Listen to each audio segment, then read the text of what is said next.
and a massive warm welcome to my 135 plan video. I love this mindset stuff, so let's get straight into it. So, if you fail to plan, you're planning to fail. It doesn't matter who you are, whether it's an Elon Musk or a Richard Branson or Ronaldo, for example, or some of the biggest businesses in the UK. At every stage, they plan every single step to hit their targets, to hit their goals. And that's exactly what the 135 plan is.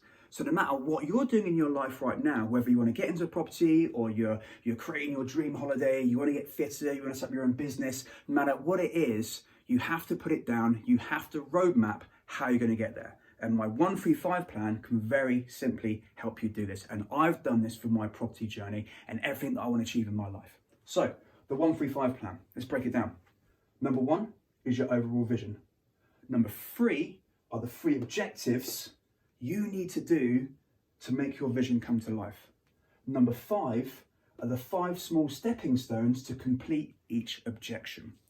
So very, very much top line, I'm going to show you roughly what my 135 plan looks like so you get the idea of it. So my vision, in 15 to 20 years time, I'd love to have around 20 acres so I can build my own dog and donkey sanctuary. Now, me being a dog trainer, dog breeder, and I've showed my dogs at Cross many years ago, I'm passionate about dogs. I also love donkeys as well. We always see the adverts on TV where they suffer and stuff, and it's horrible. So what I want is a sanctuary for donkeys that I can rescue, and they can have 5 to 10 acres to roam around and have a really happy, loving life. And I also want to rescue dogs that are coming to their end of life, where if they're at the RSPCA centre and no one wants them, I will bring them into my home, or I want to build a big barn conversion so they can live in that massive barn conversion and have the freedom and the love and have a great end of life experience. I also would love a veterinary centre on there, a hydrotherapy swimming pool, a grooming parlour, a training centre, so I can monetize my end vision as well. But now I'm starting to overcomplicate it. So my overall vision, I want a dog and donkey sanctuary. So how am I going to get there? How am I going to raise all this money to buy it? Well, you have to start somewhere. So I'm using property as a vehicle to monetize my overall vision. But before I can go and buy property, I need to learn. I need to learn about property. So I've gone to some of the best property mentors that money can buy in Aaron Curry, who specializes in service accommodation and holiday lets, which is now what I specialize in. I'm learning from the best, and I will stay with Aaron Curry for the next 5-10 years quite easily, learning from him. Everything that he's doing, everything that he's done, he's feeding to me, which is fantastic. I've also got a second mentor in Frank Flegg. Now, I'm quite new in with Frank, but he is a wealth coach. He will bring me on to the next level of my property journey to help me get even further, even quicker, so I can get to my end vision of securing that dog and donkey sanctuary. Because I'm in property and there's a lot of legislation and mandates and all this sort of stuff and legal term, I've actually got a law mentor as well. So I'm learning about law, I'm learning about my rights, I'm learning how I can protect my property in family investment companies and trusts so I can pass my wealth on to my children or my family once I pass away. Okay, so it's very, very important that we understand what's going to happen as we get older with our wealth. It's exactly what I'm learning there. Other learnings that I'm doing as well, I want to be better at public speaking, hence why I'm doing my YouTube channel so I can stand up in front of you and present. I'm also going out there and doing live events, and I'm doing Zoom calls where I'm talking to property investors and all types of other people in property and present to them, building up my confidence.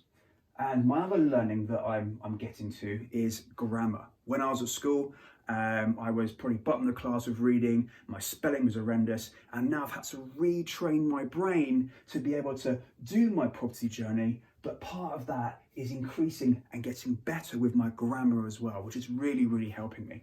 Now, my second objective, if I'm gonna monetize this dog and donkey sanctuary, I need to hit a certain amount of property to make that dream come true. So I've worked out I need about 25 properties I need to build that over the next sort of 15 years to be able to afford my dog and donkey sanctuary. Now, I can't do this on my own, and of course I haven't got a pot full of money where I can go and buy 25 houses. I've got to raise that money. And the best way you can do that is finding business partners. So I've really had to get out of my comfort zone and go to networking events, meet people within my Aaron Curry's mentoring scheme and meet all the other students and find people that I connect with and create a business with those people and buy property together. So my business partners that I now have, I'm able to use their money to go and buy property, which is fantastic, but it's a very, very hard skill set to learn. But if you put your mind to it, you can accomplish anything, right? We've all heard that before. So what else am I doing? I'm buying property in my own personal name. I'm networking like hell to try and find investors to come and invest in me so I can give them a great return on their money. I can help them complete their goals by earning them money through my property journey. I'm also learning about social media and how to post and attract people to me via the powers of social media on Facebook and Instagram and LinkedIn and YouTube. The other things I'm doing as well, I'm mastering the property strategies. You don't just buy a house and put a family in there and let it out as a family let. There are many, many different property strategies that you can use to gain wealth. Absolutely crazy, but you need to learn this from the best. And the most important one down here is be my own bank. So under my objective 2 of finding 25 properties, I need to learn how to be my own bank. And again, that is bringing investors on board. That is using my current property portfolio to maximize my rents and maximize my equity growth and how I can take that out of the property to buy more properties.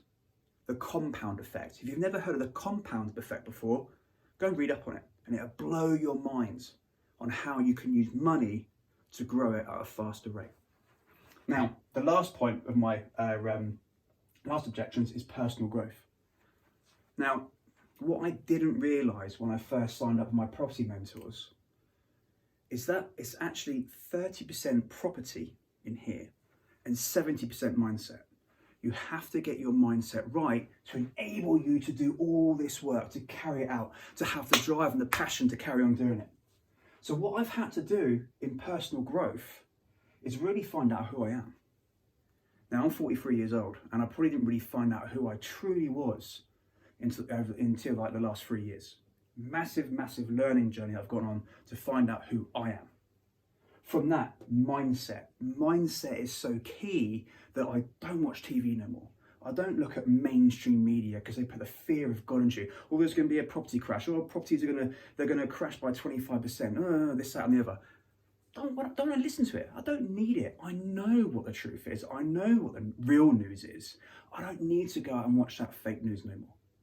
So mindset is absolutely key to make sure you're around positive people, to get rid of any negative people in your life.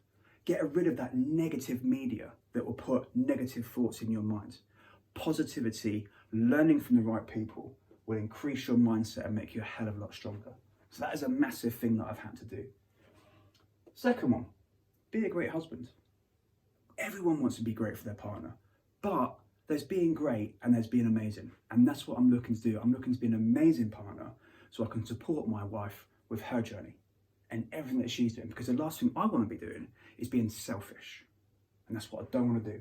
So I'm trying to be a better person at the same time. Now, part of that is givers gain. A givers gain mentality will get you a long way. If someone needs help, I'll go and help them. If someone's put messages out on Facebook or WhatsApp in a group that I'm in and they're looking for help, they're lost in the journey, I'll reach out to them and help them. I try and get their mindset right to help them on their journey. I try and bullet point little things they can do to help themselves. I can't help them for them. They've got to do it. But a little bit of direction, a little bit of guidance can go a long way. Now, a lot of people have given me direction, a lot of guidance, and now I'm able to give that back. So a giver's gain mentality is so fantastic and so rewarding. And the last point, which again is very, very important, is health.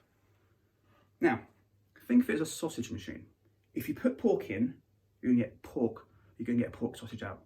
But if you put poor quality pork in, you're going to have a poor quality sausage. So I try not to do that. I try to eat healthy, put quality food in, and I get a quality result at the end of it. Higher energy, higher engagement. I'm focused on what I need to do. I go to the gym, I play sports, I interact with people. So as you can see, the 1-3-5 plan can get quite complicated and complex. But what you need to start doing is dropping stuff down on paper. So you understand what your vision is. You understand what objections there are. You understand what challenges you may have that you're going to come across, because sometimes when people hit a hurdle, they stop. But actually, it's only a hurdle. I can go around it. I can go over it. I'll probably go through it as well. But yeah, what I'm trying to say is you need to identify the hurdles and the problems you're going to have. Because if you have a problem, most people will stop because their subconscious will kick in and they start to fear it, or self-doubt is the worst one. You self-doubt yourself. Well, I can't get past that hurdle, so I'm going to stop. Well, hang on a minute. Let's identify those problems. Let's identify those hurdles and then find a way around it. There's other people out there doing exactly the same thing as you or similar to you. So go and find someone who's a few steps ahead of you. Go and find out what they've done to get rid of that hurdle. And if they're a decent person with a good mindset and they know who they are, they've got a give us game mentality, they'll help you, they'll show you, they'll guide you. Reach out, find people. It's not that hard. So hopefully this has given you a really good idea of how my 1-3-5 plan works. Vision, objections, stepping stones. Do each stepping stone to get your objective, and it gets you closer to your overall vision. I hope that's helped. Any questions at all on that, I'm more than happy to even look at people's 1-3-5 plans as well. If you want to send them to me and I'll review it and go through it with you. What I've done today is just very much top line. There's a lot more detail that goes into this, but the detail's in the planning and it's down to you to plan. Remember what I said, fail to plan, you're planning to fail. Thank you very much.